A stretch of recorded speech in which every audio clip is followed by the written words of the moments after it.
Review, and I've chosen this band that really was at the beginning of my love affair with music, particularly blues and rock. And the band's name was Taste, and they were formed in Cork in Ireland in August 1966.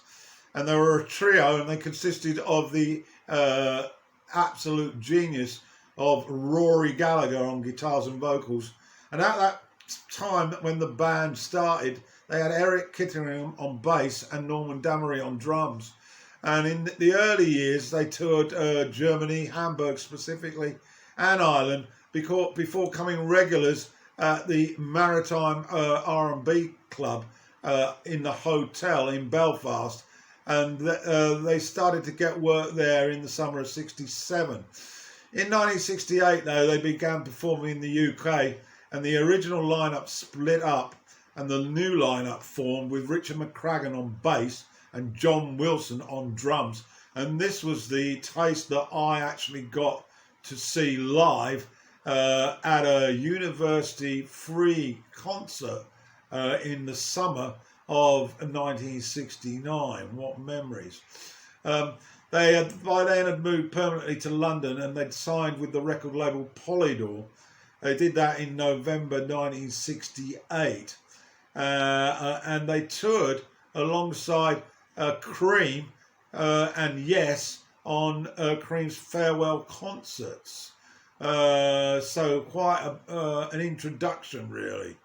So while they were at Polydor, Taste began touring the United States and Canada with the British supergroup Blind Faith.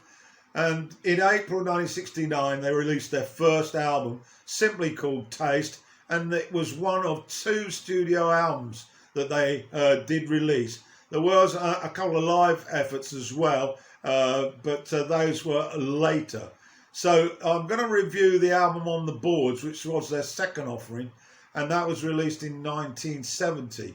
And it was a very, very significant step forward for the band, as the band was starting to show some jazz influences, with Gallagher playing saxophone on a number of tracks.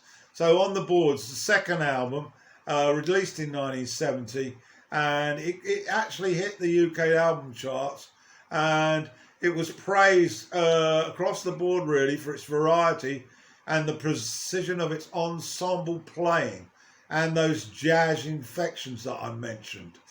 So I'm now going to go through the album track by track. So let's move on to the tracks on the album On the Boards.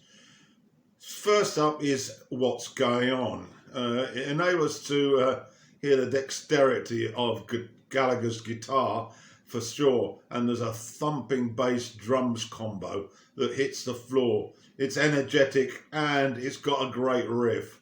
It's, I think, about the craziness of rock and roll. Moving on, Railway and Gun, track 2.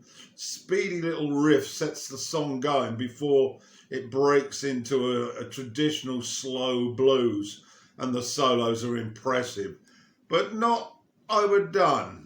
Jabbing and cutting into your listening psyche. That's how I described it. Rory's awesome, of course, and then we return to the chord-driven acoustic like medley that opened it. Lyrically, I think it's about major life decisions like leaving town.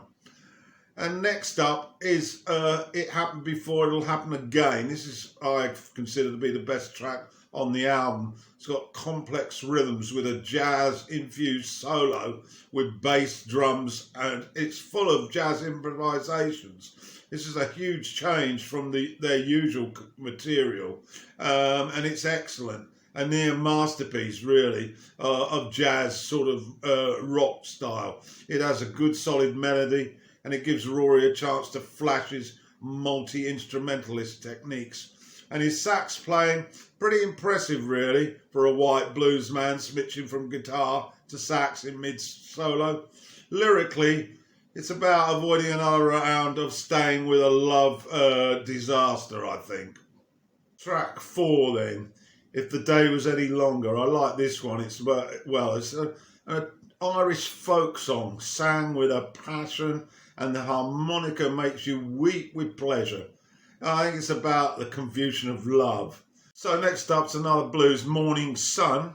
It's another rip-roaring blues rocker with some wailing solos from Rory, which slot in perfectly. Lyrically, I think it's a metaphor for a girl's emotions, just like the seasons. They change. Track 6, Eat My Words, a hot rocker with slide guitar that displays an array of solos. Again, the bass and drums are throaty and enable Rory to highlight. Lyrically, it's about staying true to your word. So next up is On the Boards. The title track is track 7. It's a laid-back slow blues to start with emotion-filled vocals. It's illustrating his writing talent as a songwriter, I think. An invented guitar, which is more into the jazz ilk, and there's amongst the grain some impressive sax work thrown in to complement the guitar work. It's almost in sync. Lyrically, it's about losing out and paying the cost, I think. Next up, If I Don't Sing, I'll Cry. This has got a heavy blues riff that gets us moving forward, leading to a harmonised chorus, which has a sort of psychedelic feel to it. The guitar solo is very Peter Green-like, and the harmonica, once again, drowns the rhythm and synced up with the guitar. And Rory's voice, it's an absolute joy. The guitar work, though, is a little unusual. Lyrically, it's about being heartbroken, but you're still alive anyway. So, penultimate track now, See Here.